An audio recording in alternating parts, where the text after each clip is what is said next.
home! Ping, ping, ping!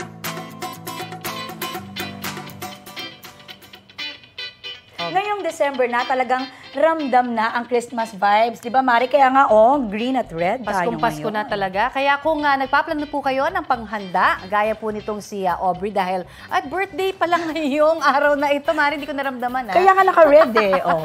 Eto, may recipe para sa'yo si Chef Boy Logro. At pwede rin daw yung pang negosyo, ha? Ano kaya to? Chibuga na!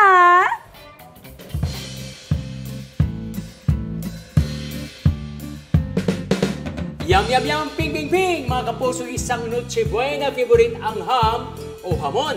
Pero hindi nyo na kailangan ng matinding hamon o challenge para makapaghanda niyan sa Pasko. Ituturo ko na sa inyo ang homemade ham. Swak din itong pang-negosyo, ang ating ham. Okay, ito yung mga sangkap na gagamitin natin, mga kapuso.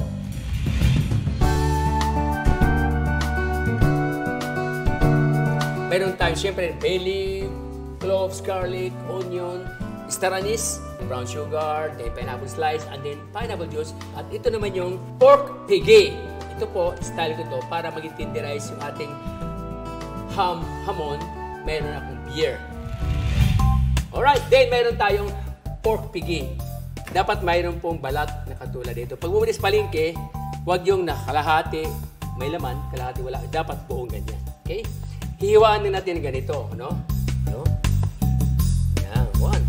Sa gitna lang po. Okay. Yum, yum, yum! Ping, ping, ping! Juicer! If you wish naman na gusto mo pang gumanda pa ang ating amoy, lagyan mo na cinnamon stick or cloves. So, isa sa nagpapasarap nitong homemade ham natin ang pineapple juice. Mayaman ito sa vitamin C at iba pang antioxidant na nakakatulong na maprotektahan ang ating katawan sa mga sakit. Simple as that. 350 degrees Fahrenheit.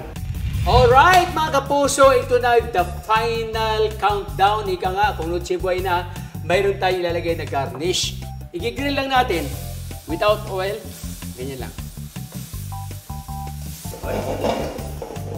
Mga kapuso, mayroon akong trivia habang ginigrill ko ito.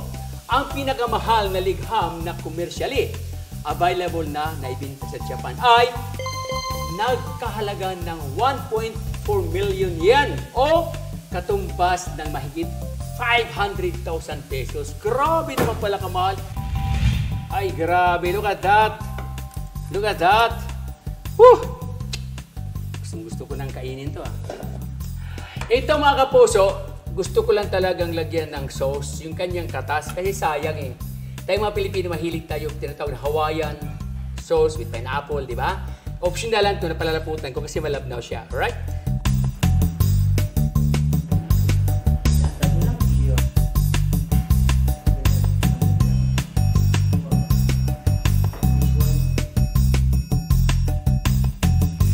Oh, mga kapuso, ito na ang very sasarap na homemade ham. Tikman na natin!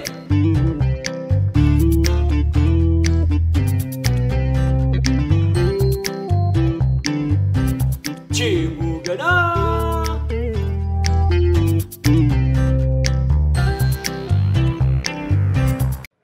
Mga kapuso, para sa mga maiinit na balita, mag-subscribe sa GMA Integrated News sa YouTube. Sa mga kapuso abroad, subaybayan niyo po kami sa GMA Pinoy TV at sa www.gmanews.tv.